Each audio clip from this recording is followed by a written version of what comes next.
Blackfyre Productions, and today I'm here with Ian. Hello. We're going to be here bringing you another Blackfyre Productions Hobbit battle report. 550 points, sort of in preparation for a tournament that's happening this weekend for myself. So I will be running my tournament list. We decided to play one of the scenarios that was written specifically for the tournament, Lost in the Night. Basically, it modifies your range on your bows, your range on your magical powers, stuff along those lines. But a couple of races like dwarves and goblins ignore that special rule. But I'll get back into that in a second. So Ian, what are you bringing to the table? I have a very small list. I've got the Witch-King on a Fellbeast with the Mogul Blade and Crown, and 4 Ringwraiths. 4 Ringwraiths. Modified Will and Fate. Awesome. Today I'm going to be bringing Thranduil from the Battle of 5 Armies, Legless from the Battle of 5 Armies with Orcus, leading a couple of Mirkwood Elves with Shield and Elven Blade, Palisguard with Spear, Mirkwood Ranger, and then regular Thranduil, not the one from Battle of 5 Armies, leading Palisguards and Mirkwood Elves and Mirkwood Rangers. Just a mix of everything there. So let's go over the scenario actually briefly. You had a chance to look at it too, right? Yeah. So again, it's called Lost in the Night. It was made for the Frying Pan into the Fire tournament that's happening this Friday. So what it is basically the board's laid out with multiple different areas of deployment. It's a random deployment, so where you have to roll a die, and that will be your section that you set up in. So you start off, layouts, everything's already there. You have to have a building in the center of the board. That's going to be an objective building. From there you roll your d6 to see who has, or sorry, there you divide your warbands. So like say you have like 3 warbands like I do, I would have to divide 2. So I'd have 2 in one group and 1 in another, and that will affect your deployment. Later I'll get into it. So that's what you do first off, divide your warbands. From there, both players roll a d6 to see who deploys first. Whoever has the higher roll gets to choose. From there, if you're that person, you have to roll or you choose your warbands. Yeah, the warbands that have the most, they deploy first, I believe, right? Sorry, it is the smaller. Yeah, the smaller warbands deploy first. So the group that has the smaller warband. So in my case, I'll have 1 warband deploy first, and then the next will come in later on. And so what happens is you set up those guys. There's eight deployment zones. There's 4 in the corners and then 4 in the center on the edge. That's right. And you roll off and exactly. So the corners are 1, 2, 3, and 4. Then 5 and 6 are the edge ones. They're basically, the corners are 6 inches by 6 inches, and the edges are 12 inches by 6 inches deep. And that's where your initial warbands start off. On top of that, there's 4 sort of crates or caches. Those are your objectives, so the 4 objectives around the board that you'll be getting objective points at the end of the game with, as well as that center building is the objective as well. And so the game goes until at least 1 army's down to 25%. So that's standard. You score objective, 1 victory point per model within 1.5 inches of each of the objective crates, and let's see, 3 victory points for each hero within the objective building, so that center one at the end of the game. From there you also get your victory points based on if you're broken and if your enemy's not broken. So it's 1 victory point if the enemy forces is broken at the end of the game, then 3 if it's broken and you're not broken. A couple of special rules for this scenario. You have lost reinforcements, so at the end of the move phase in turn 2, you roll a d6 for each warband yet to be deployed on a 1 to 6. On a roll of 1 or 6, a warband is deployed using the deployment rules for this scenario, so again you roll randomly to see where they show up. Then at the end of turn 3, all remaining warbands automatically come into play. And then the Dark Night rule, Dark Night rule, that's where all ranged attacks, including magic-based attacks, have their range reduced by 6 inches. It's going to be pretty up close and personal. Yeah, that's the whole point, I think, of this, is to sort of get everybody in there and get everybody within that fighting range and stuff. So like Elven Bows, they're instead of shooting 24, they're now 18. Spells, instead of being 12, it's now 6. So you gotta be nice and close. So I don't like that when one of his guys is gonna be on Fellbeast. Not good. I gotta be up and close and personal with it, not in my favor.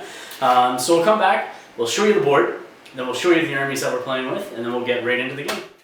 Alright guys, so this is the table that we're playing on. So it's a heavily forested sort of area, small river in that corner there. There's that center ruin, or center building there. We got trees all over the place. And then over there we got another ruin. So I'll show you where all the objectives are, or deployment zones. I'll start over in this corner here. So this would be 3.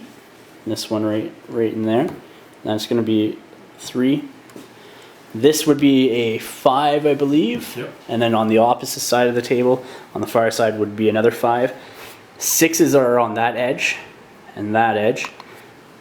This would be your 4 deployment zone, so it's just 6 inches there. And then over there you got 2, and all the way over here you got 1. So that is the mat and the table that we're playing on for this battle report.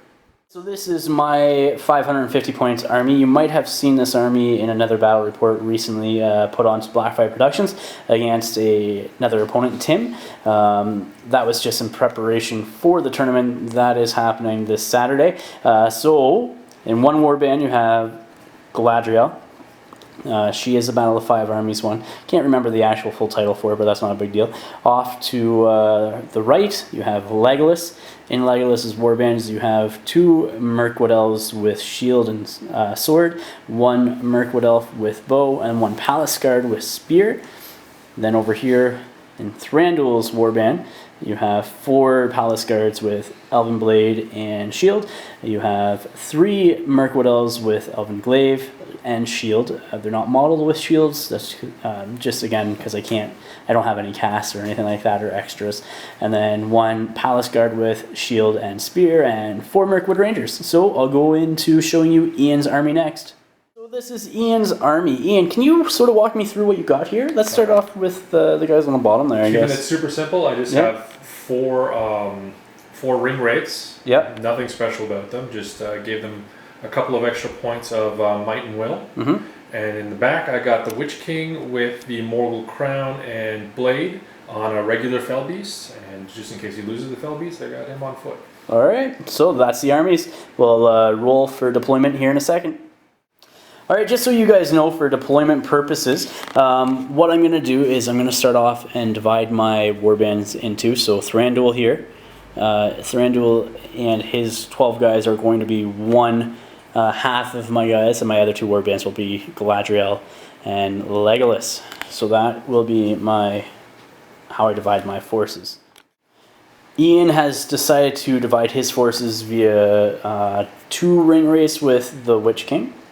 Back there, and then over here we have the 2 single Ringwraiths, so he will have 3 warbands, and the first one starting will be, I'm assuming, the Fellbeast. I'm going to save them for reserves. Okay, so then one of these guys will be coming on their own then. Okay, so his lowest warband deployment will be 1 Ringwraith, and then everybody else will be coming on, rolling on second turn. So. Okay, so now we are rolling in d6 to see who will be choosing to deploy first or second. So I got a 5. 3. And Ian has a 3. I will have him deploy first. Ian's first deployment will be this Ringwraith over there. He's rolling 2, so he's going to be back corner all the way over there. Alright, so I'm rolling for my Thranduil now. And we're going to go for 2, but because it's already been occupied by an enemy, I can't actually take that slot. So I have to re-roll that until I get something different. So there's a 5. So I'm going to set up all Thranduil back there in that back slot there beside his 1 Ringwraith. So my deployment for Thranduil and his warband is within this section 5 here. Everybody's sort of surrounding Thranduil. But they are also lining up a shot on that. It's just your regular Ringwraith. Alright, so with deployment for first round started, let's go into first turn priority. 5 and a 5. Wow, that doesn't quite work. So let's try this again. 1 and a 5. All right, Ian has priority. We'll come back after movement. So, end of movement, round 1. Thranduil has moved up with his warband. He is casting, by the end of his movement, the Aura of Dismay on an automatic 6. So everybody within 6 inches of him receives terror. So that is that. No other casting, no other dice rolling, no nothing for round 1. So we're going to go into priority, turn 2. All right, turn 2, priority. Oh, 1 and a 2. I believe that's priority to Evil and Ian. End of round 2 movement. Nazgul continues to hide behind that wall over there. Or that cliff, sorry. And over here, you have Thranduil and his warband rushing towards that cache there. So now, I'll let Ian see if his other 2 warbands come into play. So, roll away. You need a 1 or a 6 for the next warband to come. Solo Ringwraith. He gets a 6. That is coming in. Yeah. So let's see where he goes. On a 1. So this corner right here. Right there. Besides Thranduil. Yep.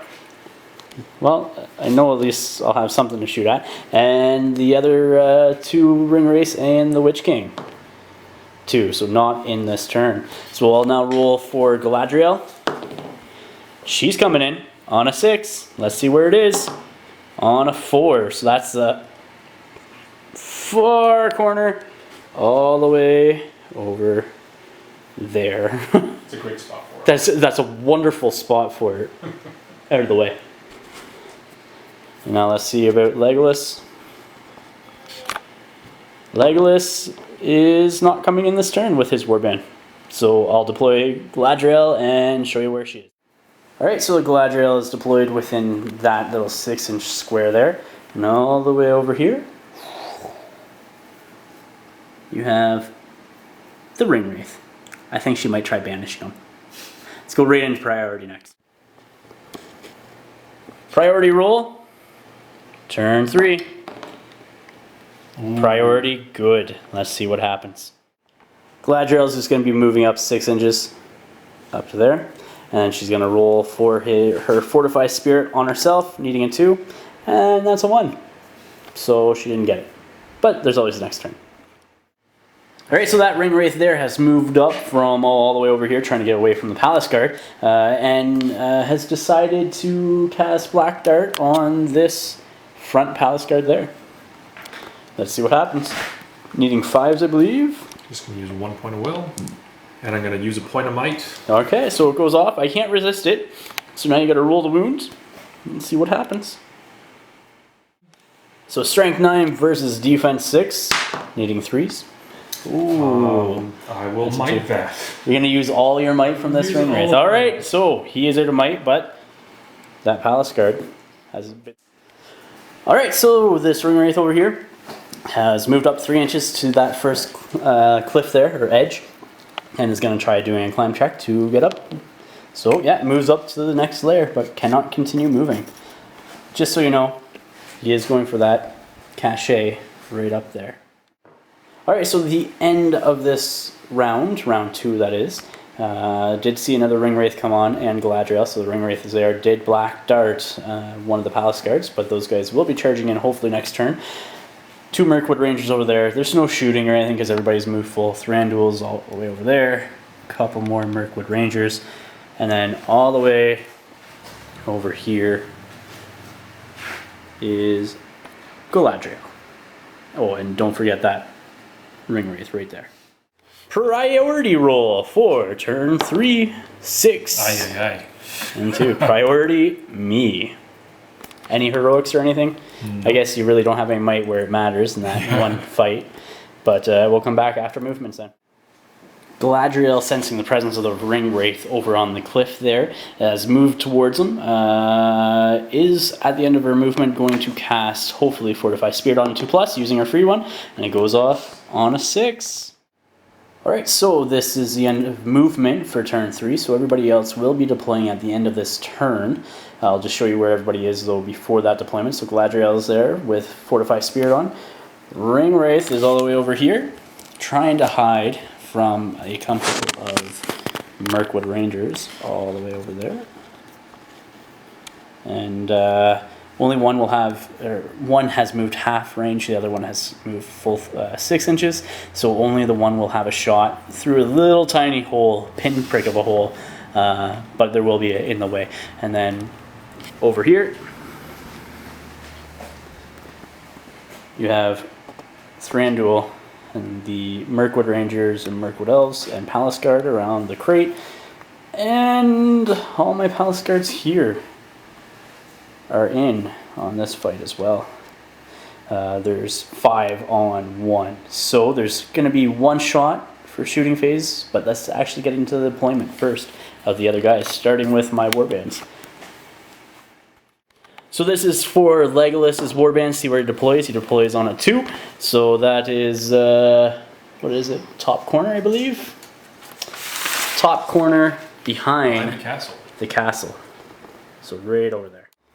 So that is where Legolas and his warband deployed, right behind the castle and that Ringwraith. This is Ian's last warband's deployment, so his Witch-King on Fellbeast and 2 more Ringwraiths. They are deploying on a 4, so that's back here. So that's back here behind Galadriel. I ain't liking that. Alright, so that is the 2 Ringwraiths and the Witch-King on Fellbeast deployment there, right behind Galadriel. So we'll go into shooting next. That's Mirkwood Ranger is going to shoot into that Ringwraith there, needing 4s. And it's a 2, so no shots there. We'll go right in combat next. Okay, so combat phase, there's only 1 combat, and that is my 5 guys here. So 4 Palace Guards, or sorry, 3 Palace Guards, 2 Mirkwood Elves against the Ringwraith. So we both are fight 5. Let's see what happens. I got 5 highest so far. 5 highest goes to the Palace Guard. So because the Ringwraith is trapped in between everybody, I will roll this twice, see what I need. I need 6s to wound though. That's a big thing, 6s. Well, that's 2 6s so far. 3 6s. That is pretty good. Yeah. Actually, I think I need 6s by 4. Hold on, let me double check that. So I did roll 3 6s. I do need 6s by 4, so let's see if I get any 4s here. So I get 1 4. So you have how many fate? I have 1 fate. 1 fate. Let's see what happens. Needing a 4+.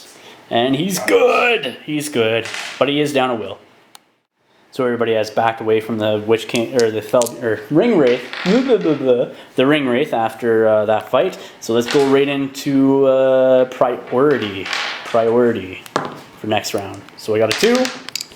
2 Ian's, 3 priority evil. We'll come back after movement, or if he does need casting.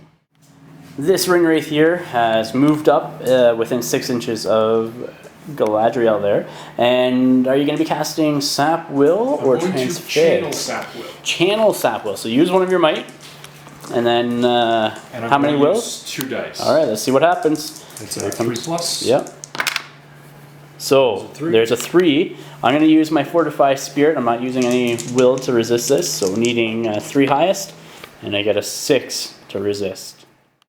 Okay, Witch-King here. Witch-King is going to charge into Galadriel.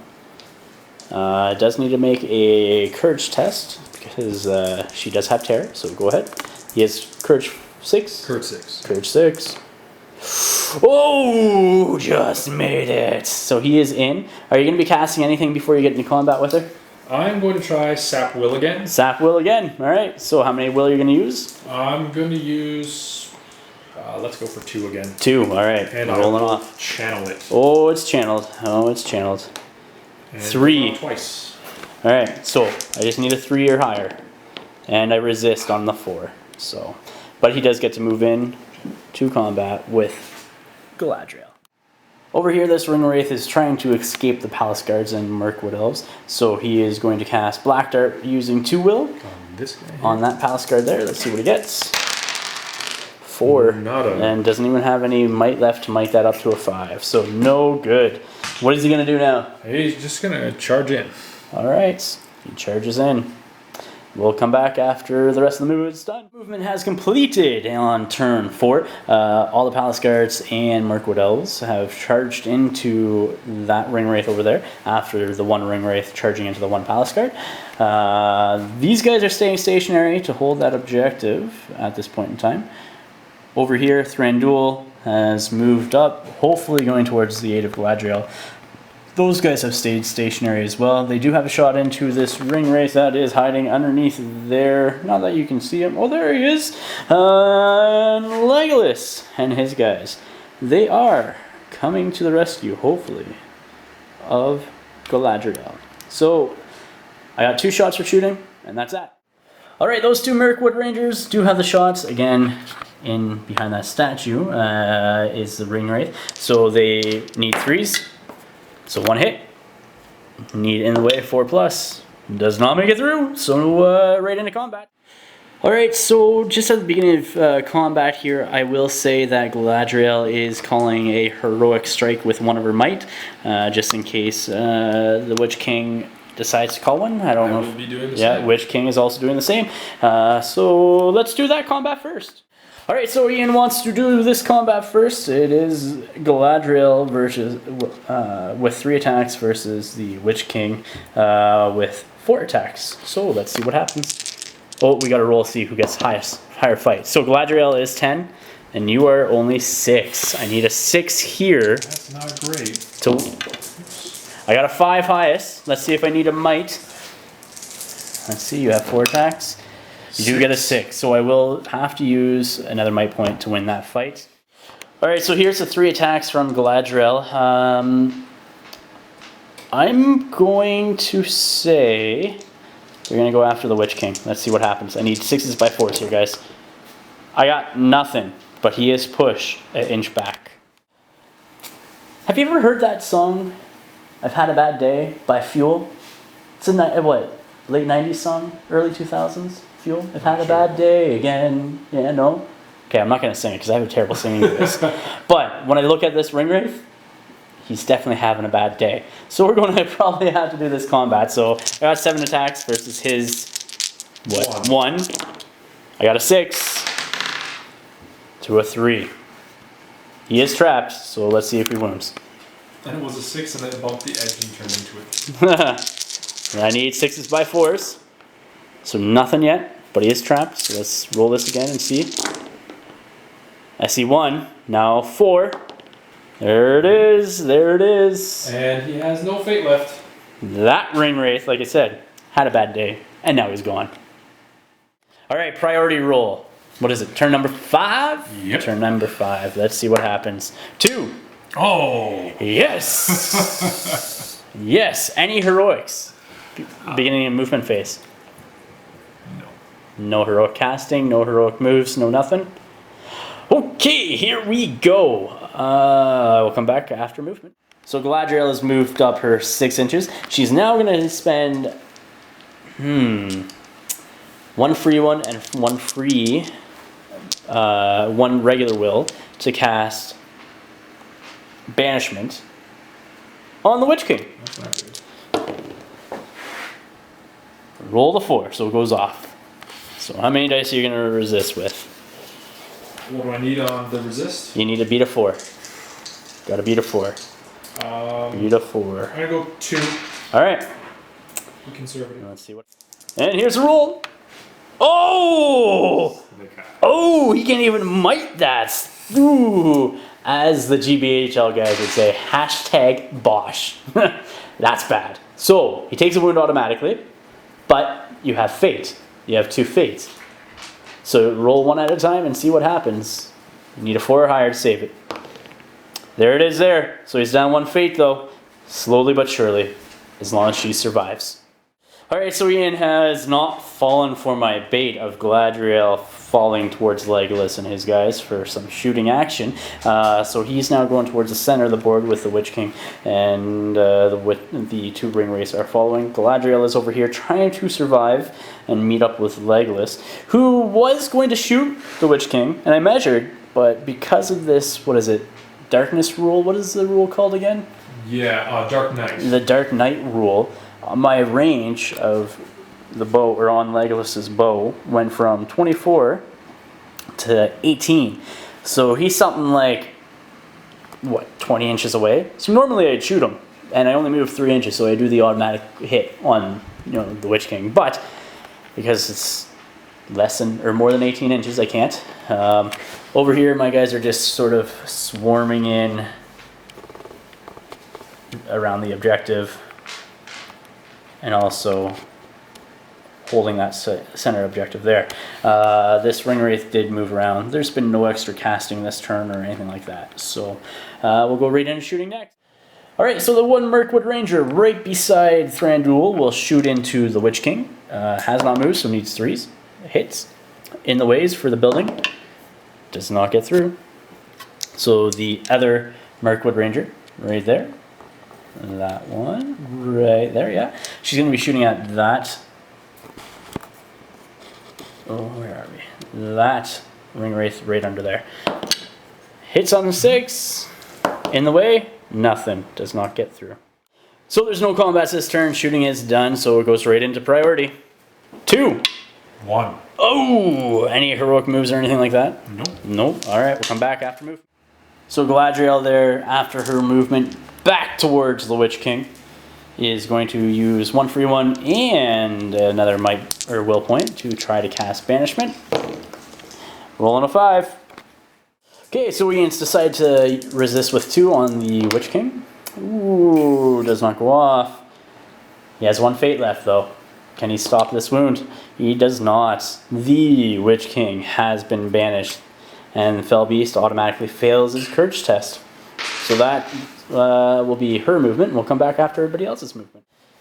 Not liking that Galadriel has slain the Witch-King banished the Witch-King, sorry. These 2 Ringwraiths have moved up and are both casting Black Dart, so we'll roll them separately, just so we know whose is whose. First one's using 2 dice. Yep. So, no. And he's going to use a point of might. Awesome.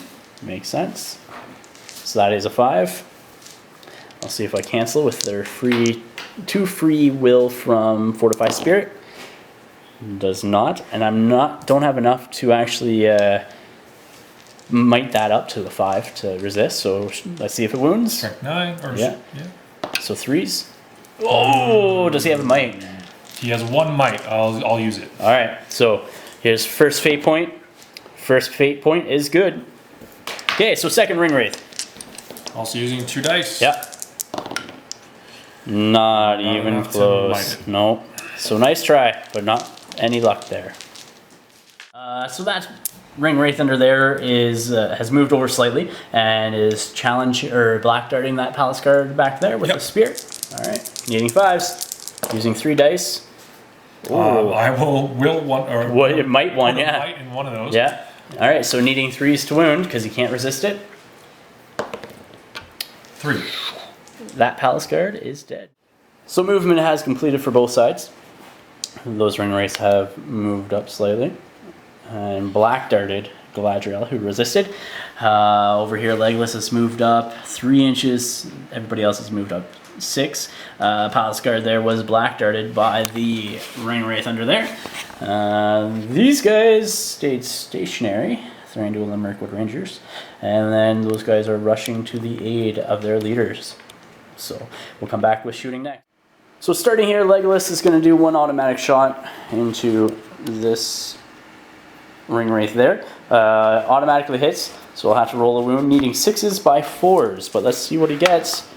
It's a 3. I'm not going to use 3 points of might to do that. No way. Not worth it. Not worth it. Not worth it. So anyhow, that's that shooting. Over here you have Thranduil and those 2 Mirkwood Rangers shooting into that Ringwraith there. So we'll start with the 2 Mirkwood Rangers. None of them moves, so that's a 6 and a 3, so both hit. In the way for the stones, they both hit the stones though.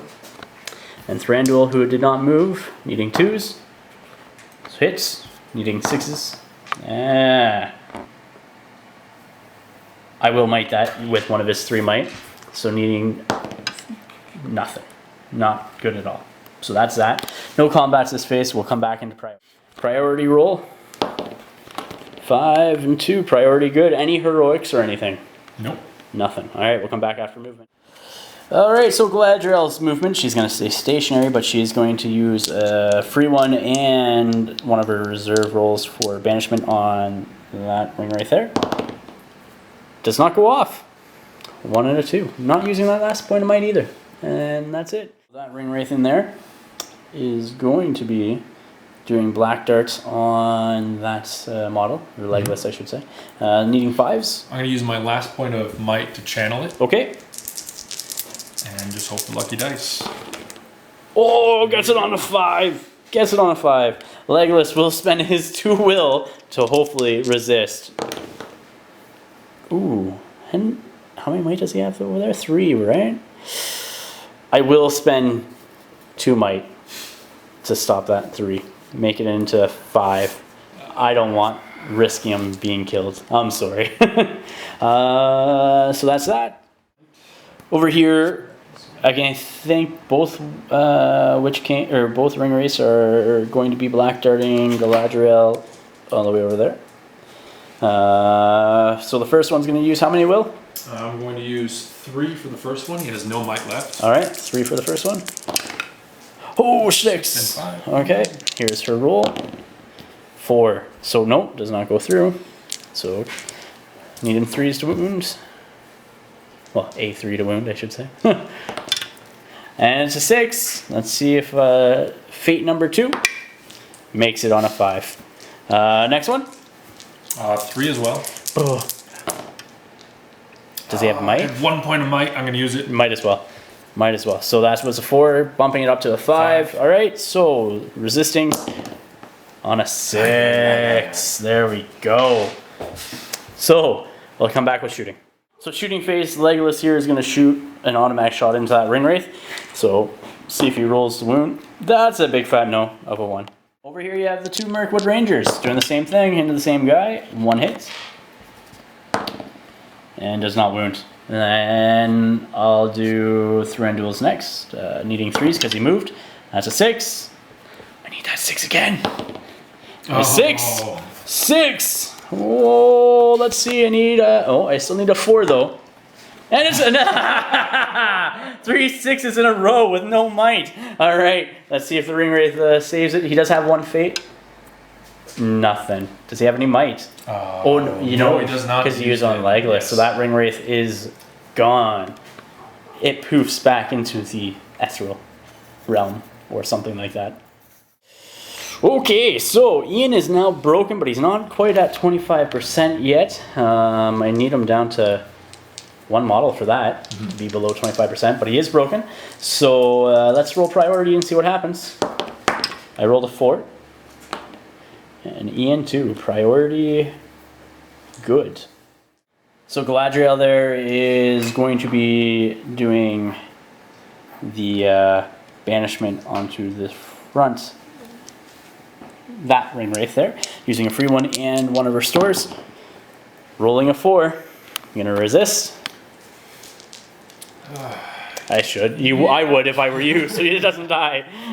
Not trying to tell you what to do, but. Yeah, I don't have a heck of a lot left, so I will just resist with 1. Resist with 1.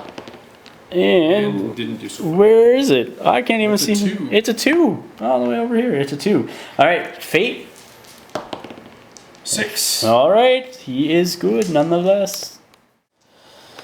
So that Ringwraith there with 2 will left has charged into the Mirkwood Elf. This one over here, the back one, is about to move and charge into Galadriel. He should be within 6, so he does have a -1 courage. But he makes it nonetheless with a 9. Alright, so this is what movement looks like at the end. You got these guys over here. Mirkwood Elf that was ready to shoot. Legolas that was ready to shoot.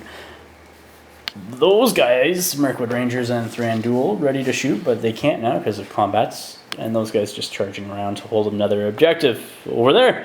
So we'll come into shooting because Legolas does have 1 shot. He will try shooting into this front Ringwraith there that has 2 will left. And so automatic hits. And then I'm going to need a 6x4 to wound. And that's a 1. That's a nothing. So we'll come into combats next. So combats here, I'm going to start off with Galadriel versus the 1 Ringwraith. Galadriel has 3 attacks. higher fight value, so 4 5. versus 5.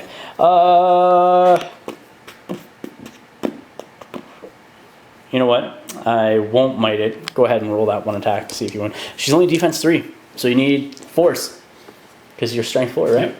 So and that's a wound. That would be a 6. All right, here comes fate point. Nope, but I get to re-roll it because of the ring, and it's a 4. All right, next Ringwraith versus the Mirkwood elf. He's gonna shield, so gets a 3 highest. And the Ringwraith wins that fight, so he gets pushed back. Alright, you strike to wound. Let's see. You need 5s. No, nothing. Alright, so this is what it looks like at the end of the round. Not a lot of movement here, but both those Ringwraiths have used a might, or a will, sorry. So this one here has 1 will left, so I will try to charge it, hopefully. Maybe, we'll see. And the other one, I don't know how many will it has left. It has 4 will left, so we'll see. I'll banish it or something, I'll try. But let's get in priority. 5. And 5. You had it last? I had it last, so you have it this turn. Priority evil. Alright, so that Ringwraith there is going to attempt to charge into Galadriel, so needs courage test. -1. Still good. That is a whole whopping 6 total roll after the minus and Scourge, so he's in. Alright, that Mirkwood elf is going to try to charge into that fight there. Rolling 8 total, so he is good. Alright, so it goes into shooting phase. Legolas here is going to automatic shot that Ringwraith there. And let's see if he wounds. What is up with his ones? Legolas' shooting is garbage. Alright, I guess it's combat's next. So over here we have this one combat for this round. We forgot to make courage test for you guys to see if they fail or not, but not a big deal. Remember next turn. So this fight here, my 4 dice versus his 1. So we got a 6. I have the higher fight value, so I win it. Let's see, I need 6s by 4s to wound. There's 2 6s. That's a mini wargaming 6 there, and then that's a phantasm 1 there. So I need 4s now. There's 1. There's 1. Do I have fate left? I don't know, but I could might that up. Do you have fate on him? I have 1 fate. All right, see if that one goes through first. See if you save it. If not, or if you do, I will. You save it. So I will use Galadriel's last might on the black die to bump that up to a 4 to wound you. So that Ringwraith is gone. Priority is coming up next. X that out. We're at 25% because there's only 1 Ringwraith over there left. So the game ends.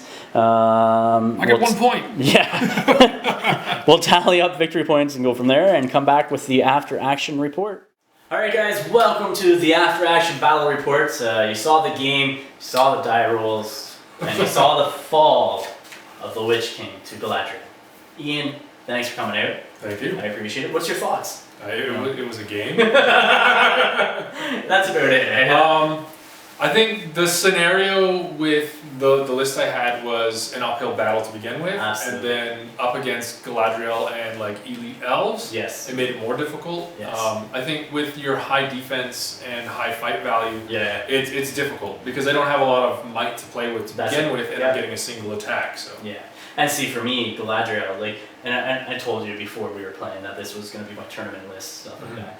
And this was one of the scenarios at the tournament, so I wanted to see how they would do. And with that being said, Galadriel is going to be key, I think, for those Fellbeast, Witch-Kings, or Fellbeast, any Ringwraith, really. Or any Ringwraith or Spirit that I meet. Like, at the last tournament, there was a Sauron. So, of course, Galadriel would be good for that, you know what I mean? So it's definitely key. I know it was sort of stacked up against you in that sense, but you enjoyed it? Yeah. Yeah. So talk me through the scenario. What are your thoughts on that? Not your army, but just the scenario in general. It's interesting. It's another one like Reconnoiter where it plays to numbers. Yes. Tournament-wise, I'm not a fan of it because it doesn't always balance out for what people bring. Yeah. But then the scenarios in general, sometimes they lend more towards elite, sometimes they lend more towards numbers. But. Yeah, and when you talk about that, just to sort of jump in there, and the tournament-wise, so hopefully with a good TO or a tournament organizer, they'll have other scenarios to sort of balance it, that, you know what I mean? So like this is only one scenario, so you know there will be other scenarios that sort of balance out that horde versus elite sort of mixture. Right? Yeah. So but carry on. The other thing was the way point scoring works, because again it's playing to the numbers game, because you're getting a single point for each model in contact. So you could just basically, depending on lucky deployment, you could play keep away. If you get one blob of like a warband on one end of the board, just stick them around a crate and let them sit there, and then tie up whatever other contenders are. Yeah. And that way you sort of can start getting those points at the end, or just making sure you have those points at the end. Yeah, I definitely, I didn't mind the scenario. I definitely agree with you that it's definitely a hordes-based scenario, like Reconnoiter, stuff like that. The randomness at the beginning, you know, I would definitely say there's some randomness there, because you're dividing your warbands in two, then the smaller one comes on if they're odd numbers, and then they randomly deploy, and like it didn't really work out in your advantage. So with you, that was, you had a Ringwraith in a corner, and then the Ringwraith in the opposite corner. The next turn. And so I was able to sort of keep them away. And like, who's going to want a Ringwraith against 13 guys? Yeah. No, nobody. You know what I mean? So it made you, it sort of handicapped you a little bit there, and sort of had you at a disadvantage. I was at an advantage. My army had more of the numbers, which is odd for elves, but you know, you were playing sort of the lead heroes too. So. But yeah, no, so that there is a lot of randomness there. It's a fun scenario, but definitely geared towards your hordes army. You know, Lewis who's a member of our league, made this this scenario up for a tournament, and so you know, shout out to him for doing that. That was great. I definitely think it has potential, and if you guys want to try it out, I will leave a link for you guys to the scenario, and then you guys can try it out and let us know how it is. What did you think of your army though? Did you think you needed a little bit more to it? It's your first time playing outside the boards, right? Yeah, normally I'm just playing goblins, either Moria or Goblin Town. Yeah, Goblin Town guys. Yeah. So it was different, especially playing with elite heroes that cost a lot of points. Just dumping everything into that one character. It was fun. I would like to do it again. Yeah. And just tweak it a bit. Yeah, and I think the big thing too is you don't want to play a scenario like this where it's a hordes-based one. That's a for sure thing. I wouldn't put you through it. You know what I mean? If you wanted to try to sort of redo that list with something else. And thoughts on my list? Anything? No, it's strong. Like I think you've covered all your bases. It's a good all-comers list. Yeah. And it's thematic, so it still feels fun to play. And seeing that was a big thing. It's like Galadriel is sort of the one that's not part of Thranduil's Hall, but really it's not a far stretch for her to be there. Seeing as how Legolas and Thranduil are both on the White Council as well, right? So it sort of makes sense in that sense, you know. But yeah, no, I thank you again for coming out. Thank you. I appreciate it. Guys, remember to like and subscribe to the Facebook page and as well as the YouTube channel. Thanks for watching, and hopefully you'll enjoy future Blackfyre production battle reports. Take care. Take care.